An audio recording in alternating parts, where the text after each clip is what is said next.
할렐루야. 오늘도 주님의 몸된 교회나 예배드린 여러분들에게 하나님의 큰 은혜와 은총이 함께하는 복된 주일 되시기를 예수님의 이름으로 축원합니다. 옆에 분들과 인사하도록 하겠습니다. 샬롬. 저 평강이 여러분 모두 함께 하시기를 원합니다. 귀한 찬양 고맙습니다. 하나님께서 영광 받으신 줄 믿습니다. 이렇게 오랜만에 우리 정성 목사님, 오연 사모님이 홍콩 다녀오셔서 예배를 함께 해드리고 있고요. 우리 금석인 목사님이 그 자녀들 금예원 선생 이사를 위해서 오신 것 같습니다. 금요일날 오셨는데 수요일날 가신다고 그러네요. 그래서 짧은 시간입니다. 기도 잘 오신 목적들 잘 해결하고 편안하게 돌아갈 수 있도록 기도해 주시면 고맙겠습니다. 다 같이 학가다 말씀을 함께 읽도록 하겠습니다. 시작. 인자가 온 것은 섬김을 받으려 함이 아니요 도리어 섬기려 하고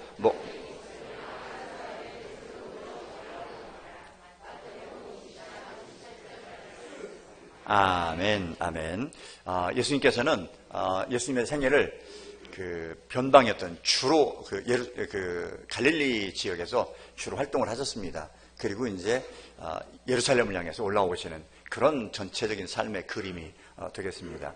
뭐 중간에 몇 번씩 올라오셨습니다만은 이제 오늘 이렇게 호산나 외치며 환영하며 들어가는 이 길은 사실은 이 사람들이 환영하는 것과는 다르게 십자가를 지러 가는 그런 길이었습니다. 죽으러 가는 것이었지요.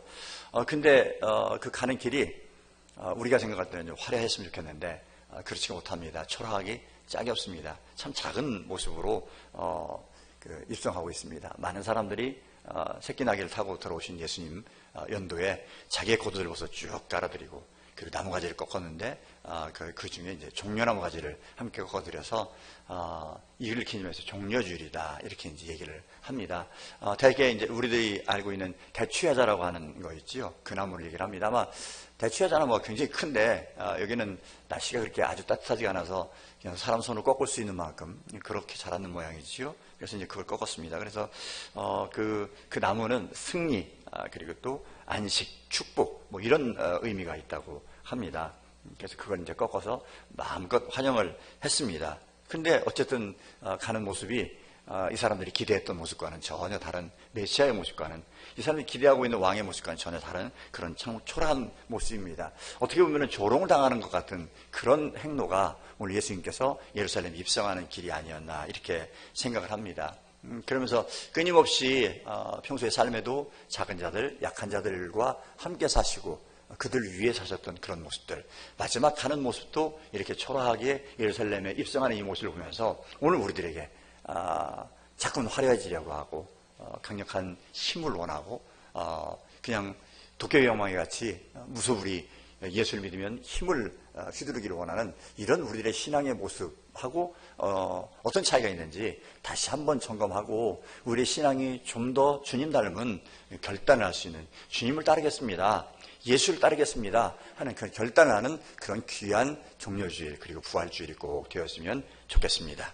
첫 번째 제목을 이렇게 잡았습니다. 낙이 타신 예수님, 나를 따르라 하시는데 낙이 타신 예수님을 따르라 이렇게 말씀을 하고 있습니다. 따라하겠습니다. 낙이 타신 예수님, 낙이 타신 예수님.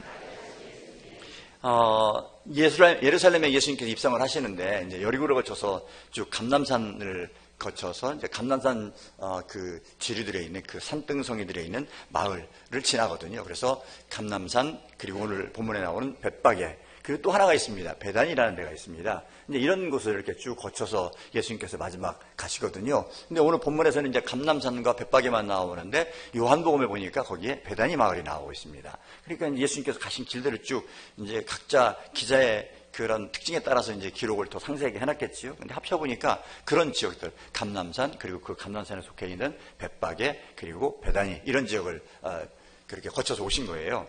근데 이제 감람산은 여러분들이 잘 아다시피 그 예수님께서 공생애 중에 예루살렘에 오시면 자주 들려서 기도하셨던 곳. 특별히 마지막에 땀방울이 핏방울이 되도록 하나님께 간구했던 그 자리가 이 감람산이었다, 이렇게 알려지고 있어요.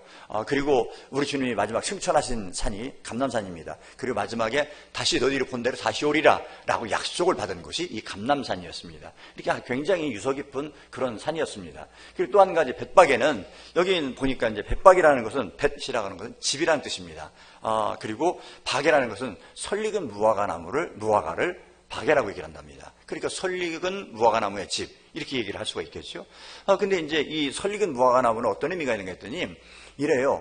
무화과가 열매를 2번 맺는다고 합니다. 그래서 2, 3월에 한 번 처음에 열매를 맺는데요. 근데 이 열매들은 제대로 자라지를 못한답니다. 그래서 그거를 다 이제 이 대단위로 키우는 사람들 다 따서 버린대요. 그래야 2번째 여는, 그래서 2번째 열어서 수확하는 것이 아주 실하게 그 무화과를 열매를 거둘 수 있다네요. 그래서 첫 번째는 다 노동력을 들여서 다 따내야 된대요. 근데 이제 이것을 갖다가 이 벳박의 지역, 그리고 또 그 외 지역도 마찬가지겠지만, 특별히 이 벳박의 지역에서는 그걸 그냥 놔뒀다고 그래요. 왜 그러냐면 너무 어려운 사람들이 모여 살던 곳이에요. 그래서 이 사람들을 위해서, 어려운 사람들을 위해서 그냥 떨더라도 그거라도 따먹기를 원하는 사람도 있어서 그 사람들이 따먹었대요. 그러니까 이제 이 사람들이 아마 그 마을에서 그렇게 어렵게 사는 사람들, 그러니까 정말 힘들게 사는 사람들이 모여 사는 곳이 벳박이었다, 이렇게 알면 되겠습니다. 이 베다니 같은 경우에는 나환자들이 모여 살던 곳이었어요.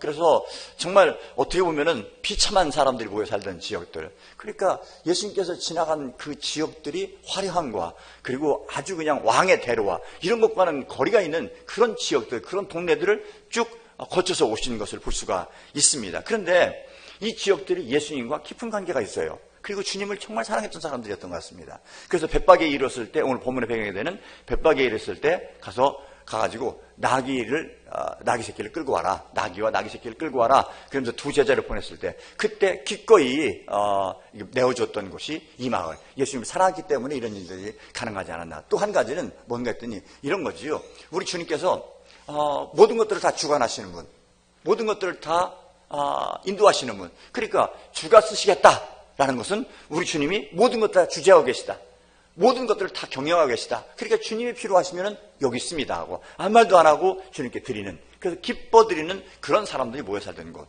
그런 사람들에게 믿음을 고백하던 곳, 이런 사람들이 모여 살던 곳이 벳박이었다, 이렇게 얘기가 될 수가 있겠습니다.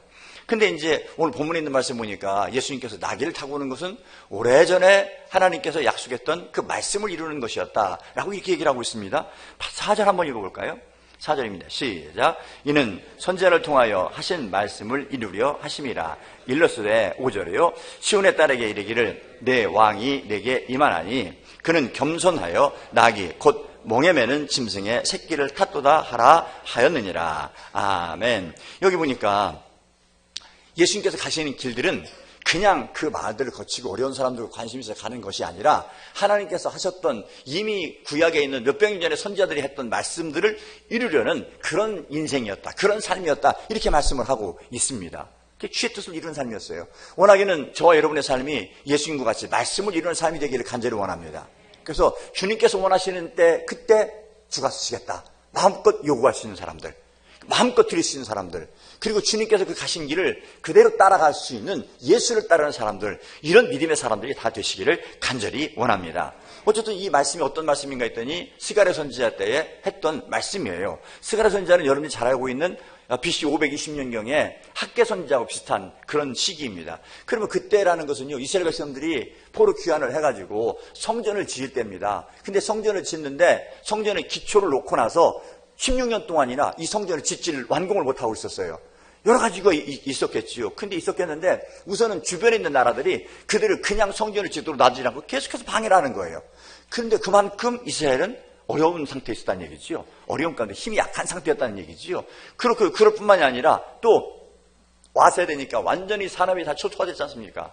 근데 사실은 성전 짓는 것 급하고 이 사람들이 제일 우선 성전을 세우는 것인데, 실은 이게 이제 제대로 자꾸 방해를 받으니까 사람들의 마음이 자꾸 누그러지는 거예요. 그래서 이거 안 되니까 하면서 자기의 삶을 자기의 집을 짓고 자기의 삶의 터전을 마련하는데 더 열심을 내게 되었단 말입니다. 우리 신앙도 그럴 수가 있어요. 뜨거운 열정으로 시작했는데 주님을 위한 일을 하다가 이게 자꾸 이제 걸리는 것들이 있어요. 그래서 형 자꾸 마음이 약해집니다. 그러다 보니까 이제 다른 일들 바쁘고 그냥 여러 가지 일 하다 보니까 그게 이제 그 신앙들, 주님을 향했던 뜨거운 마음들이 식어지는 경우들이 많죠. 이 신앙이 누구도 장담을 못해요. 어떤 사람도 장담 못합니다. 좀 가보면은 뭐 생명을 바치겠습니다. 죽기까지 따르겠습니다. 했던 베드로도 그냥 도망갔다니까요. 그게 신앙이에요. 그래서 뭐 내 힘으로 주님 따른다? 그거 어리석은 소리고, 완전히 그거같이 100% 거짓말이에요, 그거는. 이제 지금까지 경험하는 거예요. 100% 경험, 거짓말입니다. 죽기까지 따르겠습니다. 아니에요. 물론 죽기까지 부르시지도 잘 않겠지만, 따르는 것도 쉽지가 않습니다. 만만치가 않다는 거예요. 죽기까지 따를 수 있다는 것은, 거기까지 가는 것은 정말 하나님의 큰 은혜입니다. 죽으라 그러니까 대답이 잘 안 나와요. 어쨌든 이때가 이제 어려운 때였어요. 그때 이제 학계 선지자는 그랬었지요. 너희들 성전 짓다 말고 너희들이 그렇게 열심히 애를 쓰고 농사를 짓는데 농사 지어봐야 남는 게 있더냐. 열심히 가가지고 돈을 벌어봐야 전대 남아나더냐. 하나도 없지 않느냐 하는 거예요. 그러면서 그때를 생각해봐라. 성전 지대놓던 때를 생각해봐라. 얘기를 하는 거예요. 그래야 너희들이 하나님께 채워주는 것이 채워질 것이고 너희들이 풍성해질 것이지 절대 그렇게 안 될 것이다. 여러분 주목해 두시기를 바랍니다. 하나님의 일을 먼저 해야 되는 거예요. 이것이 나를 튼실하게 세우는 기초가 되는 것이란 말입니다. 어쨌든 이런 때 이제 이 시가랴 선지자를 통해서 얘기를 하는 거예요. 근데 주변에 있는 나라들이 이스라엘 백성들을 약하니까 얼마나 괴롭히는지 몰라요. 이 사람 인심이요. 참 희한하거든요. 약하면 우리 같으면 주님의 사랑을 입은 자들이니까 보호해주고 감싸주고 덮어주고 이럴 것 같은데요. 아니라니까요. 우습게 한다니까요. 우습게 알아요. 여러분 이 얘기하면 제가 꼭 사랑의 집이 생각이 난다니까요. 사랑의 집. 크리스마스 때 애들 데리고, 어린아이들 데리고 막 가지고 열심히 준비해가지고 막 발표를 하고 와서 그 어려운 분들이 모여 살거든요. 뭐 이렇게 장애인 이런 사람들이. 이 광명에 있는 겁니다. 막 어렵게 사니까 거기서 막 찬양하고 이제 막 와서 옷도 막 맞춰 입고 가지고 신나게 하십니다. 근데 뒤에 어떤 유독 하나가 10대쯤 되는 것 같아요. 15살 되나? 이런 애가 너무 좋아하는 거예요. 박수 치면서 얼마나 순수하게 좋아하는지. 근데 그 옆에 할머니가 아주 작은 할머니가 앉았어요. 근데 할머니가 그 좋아하는 꼴을 못 보는 거예요. 가지고 좋아가지고 막 옆에서 쿡 치는 거예요. 막 눈을 풀어라. 그러면 얘는 기가 죽어가지고 조금 있으면 또 잊어버려요. 쿡 치고. 이게 그러면서 내가 거기서 깊이 깨달아서 이게 인생이구나. 이게 사람의 모습이구나. 그분이 장애가 있어서 그런 게 아니라 정신 이상이 그런 게 아니라 우리 사람 모습이 그렇단 말입니다. 약하면 도와줄 것 같은데 안 그렇더라니까요. 그러니까 자꾸 강해지려고 애를 쓰는 거예요. 그냥 좀 커 보이려고 하고 목소리도 교회에서도 굵어 보이려고 하고 그래야 사람들이 나를 우습게 안 본다고 생각을 하고 이렇게 얘기를 한다. 이게 뭐예요? 세상의 가치로 살아가는 사람들의 아주 단적인 모습이란 말입니다. 어쨌든 이스라엘이 그렇게 약하니까 계속 괴롭히는 거예요. 근데 이 이스라엘을 괴롭히는 나라에 대한 이웃나라에 대한 심판을 이 9장에서 오늘 스가랴서 9장 9절 이전에 1절부터 8절까지 얘기를 해줘요. 근데 거기에 나오는 나라가 오늘 아침에 제가 잠깐 세봤더니 9개 나라가 나와요. 9개. 그러니까 이스라엘 그거 하나를 둘러싸고 뺑뺑 둘러싸서 얼마나 괴롭히는지 모른단 말입니다. 근데 이렇게 괴롭히는 때 우리 주님께서 스가랴 9장 1장 뭐예요? 스가랴서 9장 9절을 말씀을 하신 거예요. 5절 다시 한번 읽어보겠습니다. 시작. 시온의 딸에게 이르기를 내 왕이 내게 임하나니 그는 겸손하여 나귀 곧 멍에 매는 짐승의 새끼를 탓도다 하라 하였느니라. 너희들에게 이제 시온의 딸에게 왕이 임한다. 너희들에게 왕이 임한다. 왕이 임한다는 건 어떤 거예요? 너희 문제 해결해 주겠다 하는 거거든요. 네 문제 해결해 줄 것이다. 그래서 내가 그 왕이 임하신다 라고 얘기를 해요. 그런데 안타깝게도 그분이 백마를 타고 와야 되는데 기마병을 건드리고 와야 되는데 무엇을 탄다고 그랬어요? 나귀. 그것도 어떻게 해서? 겸손해서 새끼 나귀를 탄대요. 나귀 새끼를 탄다는 거예요. 그러고 오신다는 거예요. 그분이 왕이라는 거예요. 우리가 볼 때는 이게 이 사람들 기대하던 메시아 모습이 아니고 왕의 모습이 아니더란 말입니다. 아니더란 말이에요. 그 여러분 어떻게 나귀 타고 와가지고 대적을 물찌르고 승리하겠냐 하는 것이죠. 어떻게 보면은 오늘 본문의 말씀을 얘기하는 거거든요. 이 말씀을 예언한 거거든요. 예수님이 시온의 왕을 오시는데 아니 세상에 나귀를 타고 오시는 거예요. 근데 뭐 제대로 깔개도 하나 없이 그냥 제자들은 우리들이 벗어가지고 나귀 위에 얹고 사람들은 연두에 선 사람들은 막 호산나 막 소리를 지르고 난리가 나는데 가는 길에 자기들의 겉옷을 쭉 까는 거예요. 이게 왕의 모습하고 비교를 해볼 때는 웃기는 모습이지요. 세상 사람들이 세상의 가치관을 볼 때 이 사람들 볼 때 야 위대한 왕이 임하시는구나. 저들에게 경배하자 이러겠습니까? 아이고 참 놀고 있네. 꼴값들 하고 있네. 이러지 않겠습니까? 그렇습니다. 우리 주님께서는요, 그런 모습으로 오셨어요. 꼴값하러 오셨어요. 비웃음당하러 오셨어요. 이런 모습으로 오셨습니다. 그리고 여기 주위에 있는, 주변에 있는 사람들을 전혀 부끄러워하지 않았습니다. 그 환호를 다 받으시면서 갑니다. 아니, 그거 놔두고서 여러분 같으면 그렇게 하는데 저는 못 갈 것 같아요. 그냥 낙이 그냥 코 끌고 가지. 아니면 사람들이 있는 데로 슬금슬금 빠져가지고 막 얼른 달려가지. 낙이 타고선 막 호산나 다이스자순이 막 하고 하는데 거기 가운데를 낙이 타고 그냥 다리 질질 끌리면서 가는 그런 모습 안 할 것 같아요. 근데 우리 주님께서는 전혀 거절하지 않고 그 길을 그냥 가십니다. 이게 주님이 우리에게 가르쳐주는 입성하시는 모습이에요. 구원자로 오신 모습이란 말입니다. 여러분, 이것이 주님이 하시는 일이란 말입니다. 이상하고 웃기는 모습으로, 조롱당하는 모습으로, 손가락질 당하는 모습으로, 그렇게 약한 자들을 위해서, 그들의 구세주가 되기 위해서 오셨단 말이에요. 우리는 그 은혜를 입은 자들이고 그 예수님을 따른 자들이 우리란 말입니다. 근데 낙이 타신 예수님을 향해, 우리를 향해서 나를 따르라 얘기하시는데 우리는 항상 백마 타기를 원하시는 거예요. 기병대가 호위하기를 원하고 예수님을 믿고 있단 말입니다. 그리고 그렇지 않은 자들을 우리도 똑같이 조롱하는 자가 되어서 이미 기득권자가 되어서 그렇게 우습게 여기고 그렇게 하고 있더란 말입니다. 여러분, 제가 이렇게 노예를 보면서 그런 생각을 안 했었어요. 근데 노예 뭐를 하면서 목사님들 복지 때문에 그쪽에 있으면서 제가 통계를 좀 알고 싶어가지고 지난번에 말씀드렸지요. 예산들을 각 교회 예산 통계를 좀 나한테 좀 보내주십시오. 그래서 얼마 구간에 몇 교회가 있고 얼마 구간에 몇 교회가 있는지 보내주십시오. 그랬더니 깜짝 놀랐어요. 반절 이상이 몇 천만 원 예산이 안 돼요. 교회 하나 유지하는데도 쉽지 않아요.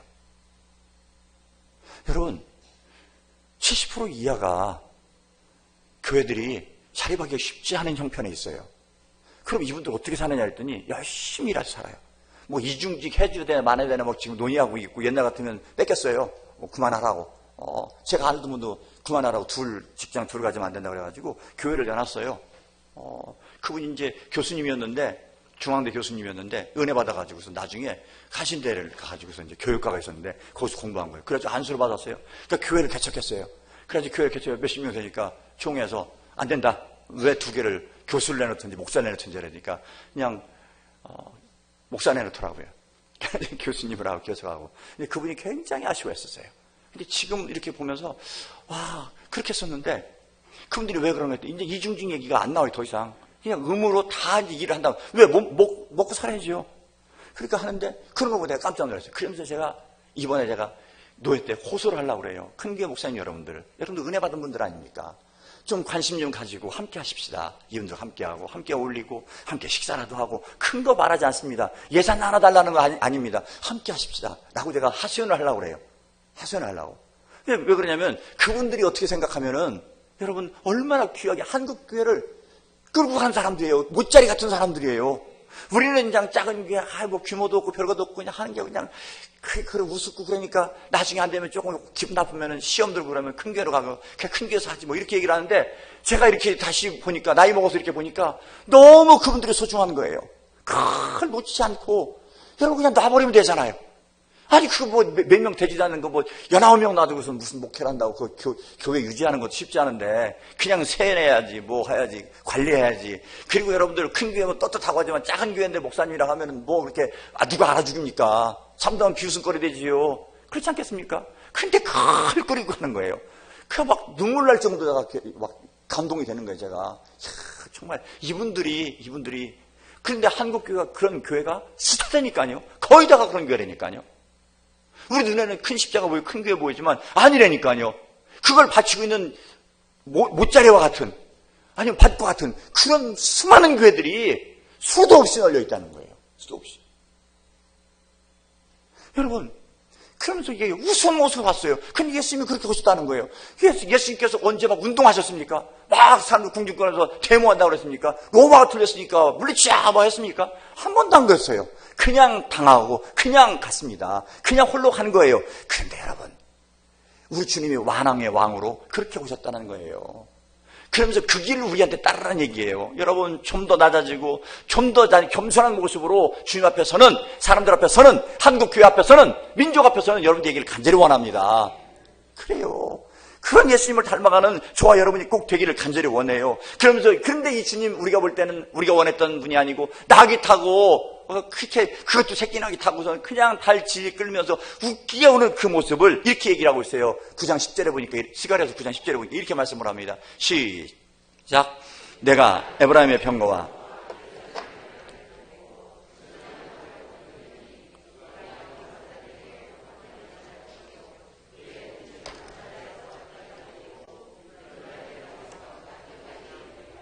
아멘. 그나마 의지하던 에브라임의 병거와 예루살렘의 말을 끊어버리겠대요. 그거로 세상을 정복하고 통치하지 않겠다는 선언이에요. 활도 끊어버리겠다는 거예요. 무기 다 내려놓게 하겠다는 거예요. 그리고 그 작게 오신 그분이 유브라데에서 땅끝까지 온 세계를 다 주의 화평을 전해서 화평으로 하나 되게 하는 놀라운 역사를 내가 이루겠다. 내가 이루겠다. 여러분, 영적인 눈으로 보면 이것이 위대하고 어마어마한 모습으로 예루살렘에 입성하겠단 말입니다. 그것이 예수님의 죽음의 길이었어요. 이 길을 가고 싶다는 말입니다. 그러면서 이분이 뭐라고 하더니 겸손하여 나귀의 새끼를 탔다, 이렇게 얘기를 하고 있습니다. 겸손하다는 것은요, 힘이 있는데 내가 막 이렇게 낮아지고 뭐 이렇게 일부러 이런 게 아니에요. 실제 이 단어를 쓰는 데는 어디다 쓰는가 했더니 비천한, 낮은, 제자, 종, 가진 것이 없는 자, 이런 사람들에게 쓰는 단어입니다. 그러니까 자기가 겸손해서 낮아진 게 아니고 진짜 아무것도 없고 비천한, 비루한 사람의 모습이란 말입니다. 예수님이 그렇게 오셨다는 거예요. 근데 우리는 이런 것들을 한순간도 견디지를 못해요. 그러니까 세상에서 힘이 없는 거예요. 여러분, 세상에서 우리들이 힘이 있으려고 하는데 가보니까 나보다 힘이 센 사람들이 너무 많은 거예요. 그러니까 자꾸 그걸 닮아가려고 하다 보니까 같이 야합하고 같이 수작하고 이러면서 그걸 자꾸 가지려는 거 아니에요. 근데 나중에 큰 힘을 가졌다 보니까 그냥 완전히 망신스러운 이름으로 보도되고 이러지 않습니까? 하지 말라는 얘기예요. 아주 작은 모습으로, 예수님 닮은 모습으로, 예수를 따르는 저와 여러분이 꼭 되기를 간절히 원합니다. 이 모습으로 예수님이 입성하셨어요. 전혀 영광스럽지도 않고 자랑스럽지도 않습니다. 근데 그분이 우리를 따르라고 말씀하십니다. 그러면서 자기가 오신 목적을 오늘 본문에 있는 앞에 보니까 20장 28절에 보니까 이렇게 말씀을 하고 있어요. 같이 한번 읽어보겠습니다. 시작. 인자가 온 것은 섬김을 받으려 함이 아니요 도리어 섬기려 하고 자기 목숨을 많은 사람의 대속물로 주려 함이니라. 아멘. 여러분, 자기 목숨까지 주려고 작은 모습으로 섬기러 왔다. 모든 사람들, 그 약한 자까지도 다 섬기러 내가 왔다. 그리고 그 길을 가고 있다. 이렇게 말씀을 하고 있는 말입니다. 여러분, 우리도 그 길을 가야지요. 그렇게 가야지요. 여러분, 주님을 따르는 여러분 되기를 간절히 원합니다. 낙이 타신 예수님을 따르는 여러분 되기를 간절히 원합니다. 여러분, 한순간도 말 타신 예수님을 기대하지 마시길 바랍니다. 두 번째는요, 제자가 되라고 하시는 예수님입니다. 제자가 되라고 하시는 예수님을 따르래요. 따르겠습니다. 제자가 되라고 하시는 예수님. 제자가 되라고 하시는 예수님. 만왕왕으로 오시는 예수 그리스도를, 낙이 타고 오시는 예수를 기다리는 사람들은 화려하고 지도층에 있는, 지배층에 있는 사람들의 모습이 아니었습니다. 정말 단순하게 자기를 요구하는 사람, 너무 힘이 들으니까 주님, 이 세상이 바뀌지 않으면 안 되겠습니다. 왕이 오셔서, 그렇게 약속하셨던 왕이 오셔서 나를 문제를 해결해 주셔야 되겠습니다. 먹는 거 좀 해결해 주세요. 아픈 거 해결해 주세요. 이런 사람들이었습니다. 근데 이런 사람들이 이런 사람들에게 예수님께서 오셨어요. 근데 이 사람들은요, 호산나 다윗의 자손이요, 이렇게 외칩니다. 9절 한번 읽어볼까요? 본문 9절입니다. 시작. 앞에서 가고 뒤에서 따르는 무리가 소리 높여 이르되 호산나 다윗의 자손이여 찬송하리로다. 주의 이름으로 오시는 이여 가장 높은 곳에서 호산나 하더라. 아멘. 호산나 다윗의 자손이여. 호산나 하는 것은 우리를 구원하소서, 구원, 이런 의미가 있습니다. 또 한 가지는 우리 찬양할 때 그냥 호산나 이렇게 합니다. 근데 이제 그 하나님을 찬양하는 소리가 되겠는데, 우리를 구원하소서 하는 말이에요. 우리를 구원해 주세요. 다윗의 자손 예수요. 다윗의 자손이라는 것은 이때 당시에 통용되는 말로 하나님 아들 메시아란 말입니다. 당신이 메시아입니다. 이 사람들의 안목도 참 딱하지요. 왜 그러냐면 세상 사람들과 뭐 특별한 다른 사람들이니까, 이 무리들이 아니 똑같은 사람들이에요. 그런데 힘 있는 사람들은 거들떠 보지도 않는 이래 사람을 왕으로 삼고 그분을 메시아라고 부르고 있어요. 근데 우리 주님께서는 그를 부끄러워하지 않고 그 소리를 다 듣고 입성을 하고 계십니다. 인정하고 있다는 얘기입니다. 할렐루야. 여러분, 이것이 말씀을 이루기 위해 십자가의 길을 가든 예루살렘 입성하든 예수님의 모습이었어요. 근데 제가 이 말씀을 준비하면서 깨달은 건 그런 겁니다. 만약에 모든 사람들이 원하는, 유대인들이 원하는, 그래서 힘 있는 백마를 타고 그리고 호위병들을 거느리고 오는 모습이었다면, 여러분들 생각해 보세요. 로마 군인들이 그냥 있겠습니까? 들어갈 수가 없는 거예요. 야, 그렇구나. 이게 비밀이구나. 낮아져서 약한 자가 그것이 아무 힘이 없는 줄 알았는데, 아니, 하나님의 말씀을 이루는 직통길이구나. 이걸 깨달은 거예요. 만약에 군사의 모습, 완전 군대의 모습으로 와서 무장한 군인들을 거느리고 말 타고 들어왔다면 절대 거기를 들어가서 여기까지 올 수도 없고 들어갈 수도 없어요. 로마 군인들이 그걸 그냥 놔두겠습니까? 와가지고 전쟁 일으키지요? 절대 그럴 수 없단 말입니다. 근데 보기도 웃기는 거예요. 아니, 이 사람들이 뭘 하겠다고. 근데 그 사람이 왕이래. 아이고 참, 그래 니네끼리 왕 충분히 해라, 시커내라, 이런 거예요. 근데 그게 주님의 길을 이루는 길이었어요. 여러분, 우리들이 신앙생활 하는도 사람들이 볼 때는 약한 모습이고 부족한 모습이고 우스운 모습이지만, 피하는 머리 나가는 모습일지도 모르겠지만, 그 일을 통해서 하나님의 역사를 이룬다면 어떻게 하시겠습니까? 그 일을 통해서, 그 모습을 통해서 하나님께서 하나님의 일을 이루신다면 어떻게 하겠습니까? 이게 믿음의 비밀이라니까요. 여러분, 이 비밀을 날마다 깨닫고 체험하는 여러분 되기를 간절히 원해요. 나는 약한 것 같은데 내 안에 역사에 하나님의 놀랍고 큰 역사를 체험하는, 그래서 날마다 천국을 사는 여러분이 되기를 간절히 원합니다. 그래요. 여러분, 그러면서 이렇게 얘기를 하는 거예요. 이 사람들이, 무리들이나 아니면 제자들이나 마지막에 십자가 질 때는요, 아직까지 예수님을 온전히 이해하지 못했어요. 그렇게 가서 십자가 달려 돌아가시는 것을 언젠가는 한번 뒤집어지겠지, 언젠가는 능력 있는 분이니까 한번 그냥 난리를 치겠지 했는데, 마지막 순간 겟세마네에서까지 칼을 쓰는 자는 칼로 망한다, 칼 집어넣어라, 나는 죽으러 왔다, 이러고 하시지 않습니까? 지금 내가 힘이 없어서 이러는 게 아니다. 이건 내가 가지 않으면 하나님의 놀라운 또 역사를 어떻게 이룰 수 있겠느냐. 나는 이 일을 가러 왔으니까 칼 쓰지 말아라. 칼 쓰면 칼로 망해, 힘 쓰면 힘으로 망해, 세상 것 의지하면 그거로 망해, 말씀하시는 거예요. 오직 하나님의 말씀만 의지하라는 얘기입니다. 말씀이 이루는 삶을 살라는 말입니다. 이렇게 해서 돌아가셨어요. 돌아가시니까 로마서 6장에 있는 말씀과 같이 죽어야 부활의 역사가 있지요. 안 죽는데 어떻게 부활이 있습니까? 그렇잖아요. 우리는 예수 믿으면서 세례를 받고, 오늘 세례 받습니다만, 세례 문답자들은 또 얘기를 했어요. 죽어야 부활이 있습니다. 근데 우리는 예수 믿고 세례 믿고 나는 죽었습니다, 나는 홍해에 다 가뒀고요, 예수님과 함께 십자가 못 박혔고요, 나는 그렇게 예수 믿고 나의 구주라고 믿습니다 고백하면서도요, 나중에 죽었습니다 하는데 나중에 보니까 새파랗게 살아가지고 시퍼런 눈을 뜨고 있어요. 우리의 신앙의 모습 아닙니까? 그렇게 힘이 없는 거예요. 왜? 부활의 놀라운 능력이 나타나는데 부활의 능력이 안 나타나요. 안 죽으니까. 그렇지 않습니까? 나의 신앙을 보세요. 정말 완전히 숨이 죽었는지. 완전히 숨이 죽어야 돼요. 저 여러분의 신앙이 이 신앙이 되기를 간절히 원합니다. 정말 비참한 모습, 웃기는 모습. 아니, 저들 모여서 뭐해? 근데 하나님의 역사를 이루는 지름길에 서 있는 자들이 우리라니까요. 부활의 놀라운 역사를 맛볼 수 있는 자리가 그 자리라니까요. 십자가의 자리라니까요. 이를 위해서 우리의 모든 죄악들, 고통들, 아픔들까지 다 짊어지고 십자가를 지셨단 말입니다. 우리는 양 같아서 다 지멋대로 자기를 길을 가는데, 하나님께서는 우리의 그 모든 죄를 다 짊어져서 예수 그리스도께 짊어지고 담뿍 짊어지게 해서 그 십자가의 길을 가게 하셨고, 죽게 하셨고, 피 한 방울 물 한 방울 다 흘리게 하셨단 말입니다. 이 예수님이 나의 구주라고 믿는다면 여러분, 예수 안에 승리할 수밖에 없는 거 아니겠습니까?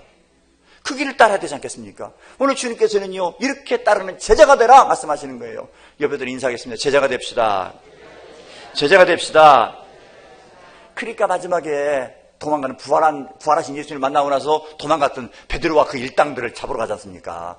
그러면서 능력 필요 없다, 체면 필요 없다, 그냥 나 사랑하면 된다. 나 사랑하니? 그랬더니 예, 사랑합니다. 너 사랑하니? 그러니까 아는데 자꾸 보니까 근심해서 아시지 않습니까?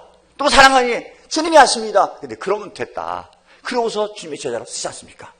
이제 죽었다고 생각을 하니까 그제서야 성령이 그에게 임하고, 성령이 임하니까 이제는 주님께서 하셨던 그 놀라운 역사들을 다 일으키는 자가 되더란 말입니다. 멋지지 않습니까? 더 이상 세상에 구애를 받질 않아요. 사도 바울도 마찬가지 아닙니까? 예수님 만나고 난 뒤의 삶이, 이전에 죽어가던 그런 모든 사람들, 그게 다 우리가 죽어가던 삶이었어요. 세상에 높은 사람, 지식 있는 사람, 지혜 있는 사람, 능력 있는 사람, 모든 것에서 다 움켜쥐고 있는, 권력을 움켜쥐고 있는 사람이었어요. 근데 예수님을 진짜 만나고 나니까 이게 아무 소용없는 거예요. 다 배설물같이 여겼다 그랬어요. 예수님 안에서 내가 발견되는 건 그것이 가장 큰 것이다 얘기를 하고 있습니다. 그러면서 가면 갈수록 그의 고백이 약해지는 거예요. 나는 예수 그렇게 세우신, 이방을 위해 세운 사도다, 하나님의 자녀다, 제자다 얘기를 하다가 나중에는 뭐라고 합니까? 죄인이다. 그것도 모자라니까 마지막 죽기 직전은 죄인 중에 괴수다. 이게 신앙인의 모습이란 말이에요. 근데 우리는 자꾸 꼴르잖아요. 예수님 안에 죽었습니다 하면서 자꾸 살아나가지고 나중에는 예수의 사도다, 누가 나를 건드리랴, 여기 이렇게 되잖아요. 아니란 말이에요. 신앙생활 제대로 하자는 말입니다. 오랫동안 가방 들고 다니니까 가방만 은혜 받아가지고 돌아다니면서 보면 저 사람은 예수 믿는 사람인데 얘기하는 거 보면 예수 믿는 사람들이 아니에요. 정신이 없는 소리들을 하고 있어요. 지금 내가 하는 얘기들이 어떤 의미인지를 모르고 얘기를 하는 거예요. 어떤 영향력이 있는지를 모르는 거예요. 그냥 예수님 나를 위해 돌아가신 예수님 욕먹은 얘기를 서슴없이 하면서 그러면서 있어요. 그때 조용한 건 가방이에요. 왜 그렇겠습니까? 은혜 받아서. 이렇게 믿으면 안 돼요.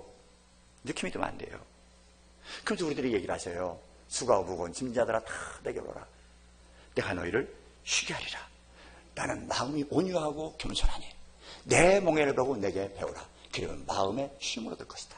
그제서야 참 평강이 있을 것이란 말입니다. 할렐루야.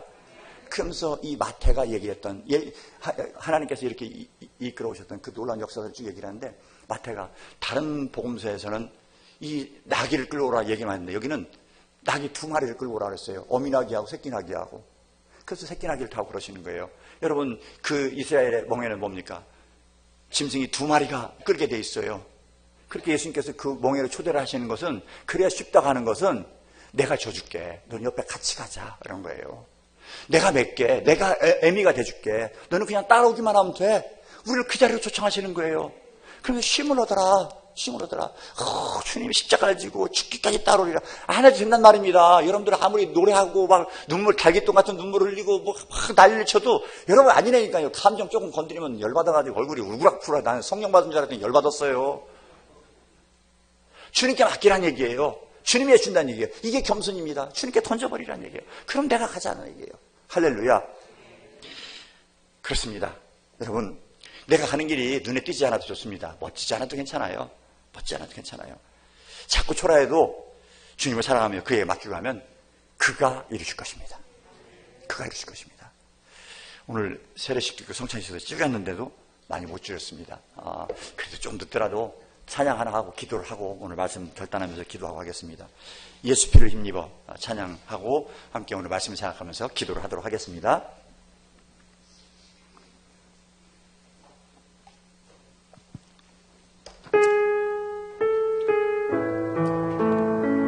조금 빨라도 괜찮아요.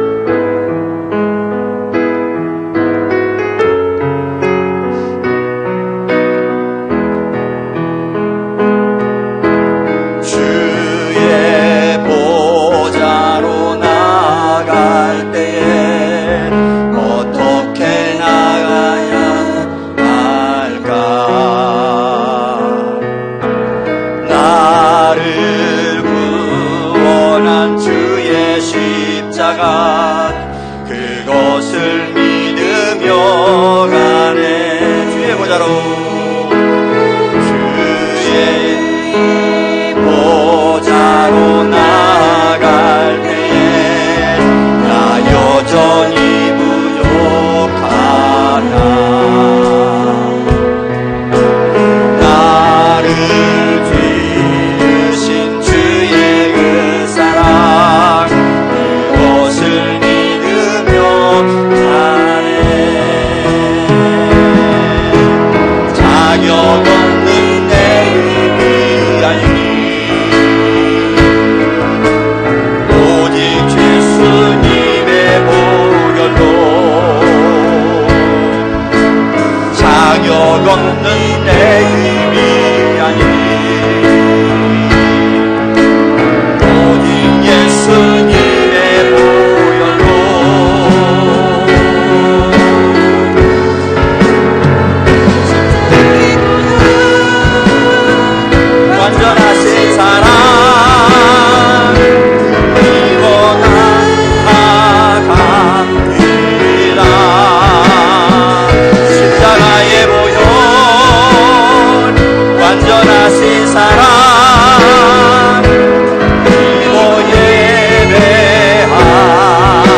말씀 생각하며 기도하겠습니다.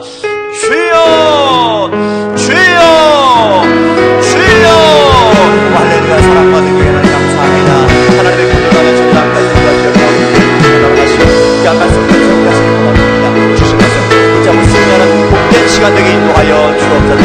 꾸준히 예수님 따르기를 원합니다. 나기 다신 예수님 따르기를 간절합니다. 제자가 되라고 말씀하신 예수님 따르기를 원합니다. 진정 예수를 바라본다기 도 절대로 세상 바라보지 않게 하옵소서. 오직 예수 알게 하옵소서. 오직 예수 알게 하옵소서. 축한 따르게 하옵소서. 밤의 세상의 온갖 유혹을 다 버리게 인도하여 주옵소서. 당장 예수입니다. 감사합니다. 영광 받아 주옵소서. 감사하고 예수님의 이름으로 기도드립니다.